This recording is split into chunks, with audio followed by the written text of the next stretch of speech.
Hello guys, thank you so much for tuning into another video on my YouTube page.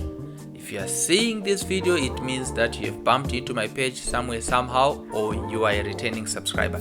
Thank you so much for bumping into my page. Thank you so much for clicking search, and thank you so much for visiting my page. If this is your first time being on my page, please click on the subscribe button, turn on notifications so that every time I post new content, you are one of the first people to know. And also, if you are a returning subscriber, you know it by now, please share this video with somebody, leave a comment, leave a like. Don't just watch in silence. Please leave a like, leave me some love so that I don't feel like I'm talking to myself. Leave a comment, whether it's emojis or it's a question. You are more than welcome to drop into the comment section. And also, like the video, share it with somebody. I have a very short video today. I realized that I love saying a very quick, so today I changed my word. I have a very short video and I promise that it will be short. I just want to give you a few tips on how you can make your pictures amazing. Maybe you are an amateur photographer, or you are thinking about getting into photography. I'm going to give you a few tips of how to get amazing pictures, clean, sharp and detailed pictures every time you shoot. I am going to be doing an illustration with the Canon EOS RP here, but the settings pretty much apply on any camera you can use. Some of them might sound dumb, but trust me, if you do these things step by step, you can achieve the desired results that you want. First and foremost, please, if you are thinking about being a photographer, if you are thinking about taking pictures, if you are thinking about having beautiful pictures, come on, turn off automatic mode. Yep, as simple as it sounds, switch off from automatic mode. The challenge with shooting in automatic mode is that the camera will decide for you what it wants to do, and you have to deal with the results based on what the camera thinks is best for you, or based on what the camera thinks is best for the environment and the situation. So if you want to be serious about taking pictures, switch off from automatic mode and shoot in manual mode. I know there are some functions like aperture priority, shutter priority. Stay away from those if you want to have sharp pictures. Photography is made by you picturing something in your head, envisioning it and capturing.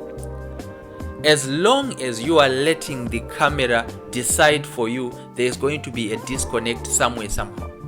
Trust me, there is going to be a disconnect. If you want to be successful in photography, or if you want to take amazing pictures, switch off automatic mode. Switch off the programmed modes of the camera. I know some people come with arguments like, oh, sometimes the weather changes, sometimes the environment can change, sometimes the ambience can change. That's why I have it on automatic mode. But trust me, if you are a photographer, or if you want to be a successful photographer, you should be versatile enough and you should be willing to change quickly. So if you are shooting a wedding, you should be able to change your settings frequently, adjusting them to what is applicable at that moment. If you're shooting outside and then a cloud passes by and is a little bit dark, if you want to be a good photographer, you should be able to see these little nuances and change accordingly. So the first and foremost thing, shoot in manual mode and decide how you want your picture to look like. Second thing is focus. If you want your pictures to be sharp, there are different focus modes that you might find on a camera, and I am going to zoom this in the video and show you. If your camera has the ability to do eye tracking, use eye tracking. If it's able to do face tracking, use face tracking. This helps you to Shoot accurately when you are shooting an individual or when you are shooting multiple individuals. What the camera will do is that it will focus on the face and everything else that is surrounding the person.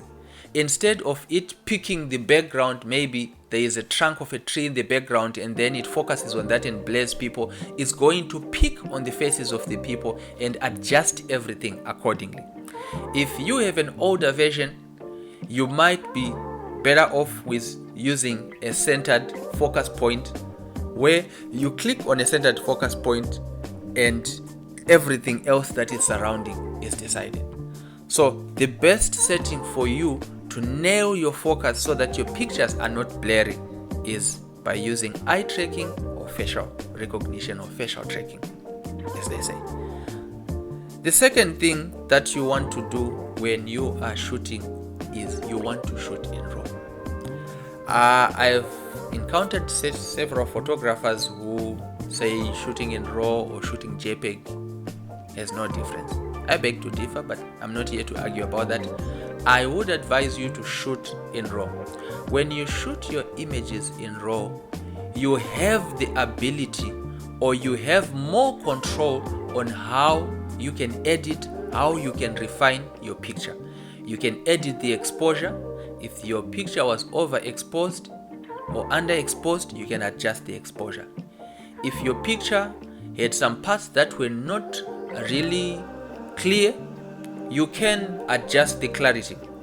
But with the JPEG, when you don't shoot in RAW and you shoot JPEG, what you are simply doing is you are allowing the camera to process your picture after you have captured it. So the camera is going to process your picture according to what it thinks is best. And trust me, sometimes the camera is not always correct. Sometimes it oversaturates, sometimes it undersaturates, sometimes it puts too much vibrance, sometimes it makes the pictures dull. So you need to be in control of your editing process. That is why you should always shoot in RAW. The fourth thing that I would want to mention, which might be a little bit controversial, is please do not shoot at a wide aperture. If you want to have a bokeh effect, that creamish bokeh effect, you might shoot with a wide aperture. But if you want your pictures to be sharp, detailed, and clean, you need to shoot at a higher aperture. My rule of thumb is when I'm shooting outside, if it's not cloudy, if it's sunny, I'm shooting on f9 minimum, f8 minimum. If I am in the studio and I have strobe lights, I do not play around at all. I shoot at f9, f10, f11. Why do I do this? You allow the camera to capture as much detail as you want, such that when you zoom in on that picture, it has the the tiniest detail that you can ever think of. I am sure you have seen some of the videos that I have done where I'm retouching, and you get shocked that I can zoom in on my picture up to 300%, 400%, 500% and still have an amazing level of detail. This is because I shoot at high apertures. I shoot at f9, f10, f11. If I'm shooting outside on a sunny day, I'm shooting f8, f9. If it's on a cloudy day, maybe the lowest that I might go is f8. So you might as well save yourself the money, save yourself the hassle, and get yourself a lens that starts on f4 or maybe on f2.8. If I compare the difference between this lens that I have here, the 70-200 f4 and the 70-200 f2.8, I wouldn't really buy two of those. Maybe I might have one for scenarios whereby I might be shooting in a place with low light. But if I'm shooting in a place with low light, I'm definitely going to use artificial lighting. I'm definitely going to use strobes. I'm definitely going to use a flash, a speed light. So there is no way I am going to shoot with a wide aperture. As a photographer, if you want more detail, you don't want to be shooting on f1.8. One of the mistakes that I made when I started photography was I started photography with a Canon 1300D and a 50mm lens, the photographer's favorite. I was using a nifty 50 and I was shooting everything at f1.8, everything. And I used to be surprised, why is it that when I'm capturing these pictures, somewhere, somehow, they don't have that sharpness, they don't have that extra quality, until I learned that I need to shoot at an aperture that is a little bit high. So shoot at a high aperture, minimum f4, f5.1, f6.3 or f7, depending on your lighting situation. The other thing that I would say, not second thing, I've been talking too much. I feel like I've been talking about the same thing. The other thing that I would say is invest in a lens that has a long focal length. I know we love to have the smaller lenses. I have a 70 to 40 millimeter here, and I have the 70 to 200 millimeter.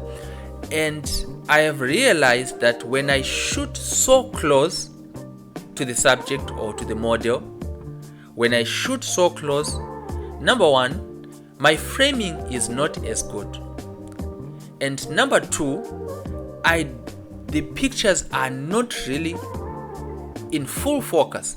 Sometimes the face might be sharp, but the legs might be a little bit too smooth. Sometimes the face up to the belly is sharp, but other parts of the picture are not really clear and sharp. That is why I invested in a lens with a long focal length, such that I can go back a little bit, focus on my subject, frame my subject perfectly in the frame, give a little bit of proportion, so that when I'm focusing, my focus is equally spread across the frame. Now, the challenge with shooting so close to the person is you end up shooting like this, and when you tilt your lens like this, automatically the part that is in contact with the lens is going to be sharp, and the other part that is down is going to be a little bit blurry or a little bit too smooth. For example, if you are shooting a person and you elevate your lens like this, the face is going to be sharp, but you are going to realize that on the feet of the person you have little to no detail. But if you have a lens that has a long focal length and you go a little bit back and you shoot at chest level or waist level, I usually love shooting at chest level, you realize that you have a good proportion. And if your focus point is in the middle of the picture, that means the head is going to be properly focused, the feet are going to be properly focused as well. So invest in a lens that has a good focal length, that is a long focal length rather. The other thing that I would mention is shoot with good and low ISO. The fact that your camera can go to, whether it's 5200, 52,000 ISO, or let me just use the common one that I've seen many photographers using, ISO 1600 ISO. The fact that your camera can get to 1600 ISO does not mean you necessarily need to use it. The more you bump up your ISO is the more your pictures are going to have grains. So when your pictures have grains, you are going to lose a lot of detail, and there is nothing that is annoying as trying to recover or fix a grainy image. The other thing that I will just mention is your shutter speed. Now, the shutter speed is the speed at which the sensor of the camera opens and captures a picture.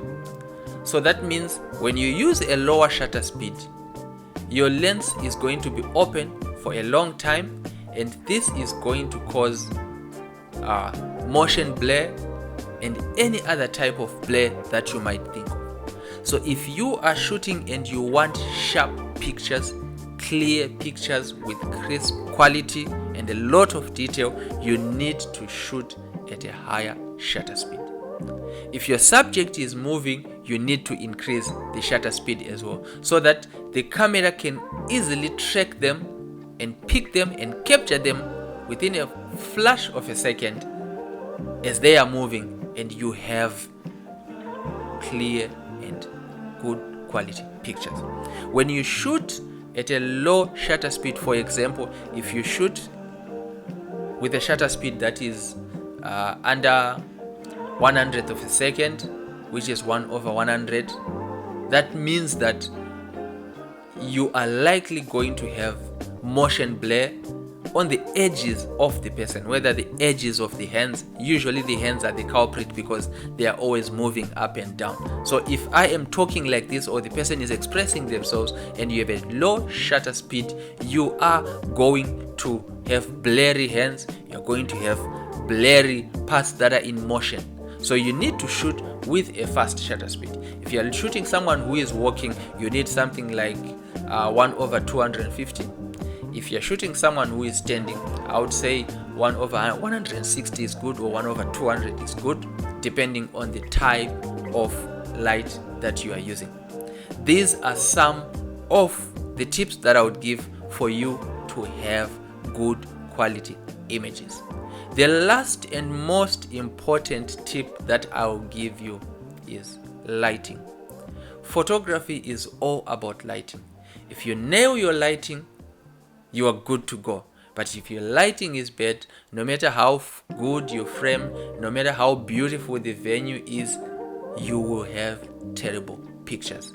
For you to have sharp, detailed and crispy pictures, you need good lighting. Invest in a speed light, invest in strobes, invest in reflectors, and when you have good balanced light, you will have crisp and clean pictures. If you want to see some of the things that I'm talking about in action, please watch one of my BTS where I am shooting, and you might learn one or two things. But this is how you get yourself quality, crisp, sharp and detailed pictures. I'm going to show you the process of how to retouch pictures, maintaining a person's minute or nuanced details like facial pose, little things like eye strands, in the next coming video. But thank you for watching this video. Thank you for tuning in to my channel. I want to help you get your photography to the next level, and thank you for tuning in. Until next time when I come back with another video with more tips. Thank you. Don't forget to subscribe. Don't forget to share this video with somebody. See you in the next video. Thank you.